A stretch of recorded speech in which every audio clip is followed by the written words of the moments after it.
پاکستان میں موجود غیر قانونی افغانیوں کے بعد رجسٹرڈ افغانی بھی افغانستان جائیں گے۔ 80,000 افغانی بھیج دیے، کریک ڈاؤن مزید تیز ہو گیا۔ غیر قانونی افغان مہاجرین کی واپسی پر افغان حکومت تلملا اٹھی۔ روزانہ پاکستان کے خلاف طنز کے نشتر برسائے جا رہے ہیں۔ 40 سال جس ملک نے ان کو پالا، اس پر بجائے شکر کرنے کے احسان فراموشی کی حدیں کراس کی جا رہی ہیں۔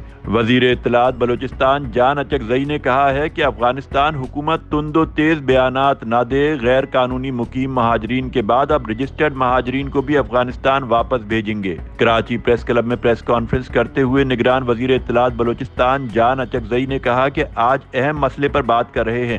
ہم ہر قسم کی دہشت گردی کو کچلنا چاہتے ہیں۔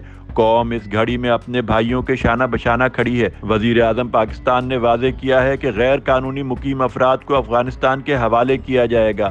جان اچکزئی نے کہا کہ ٹی ٹی پی کے مراکز کا بھی قلعہ کیا جائے گا۔ انہوں نے کہا کہ ہر ماہ 200 افراد حملوں میں شہید ہو رہے ہیں۔ ہم نے غیر قانونی مقیم افراد کا ٹھیکہ نہیں اٹھا رکھا۔ افغانستان حکومت تند و تیز بیانات نہ دے، اس کے بعد رجسٹرڈ مہاجرین کو بھی واپس بھیجیں گے۔ اس وقت 80,000 تارکین وطن پاکستان چھوڑ چکے ہیں۔ ہر دوسرے روز 800 غیر قانونی افراد واپس جا رہے ہیں۔ نگراں وزیر اطلاعات بلوچستان کا کہنا تھا کہ ہم نے بلوچستان میں 1000 تارکین وطن کو حراست میں لے کر واپس بھیجا۔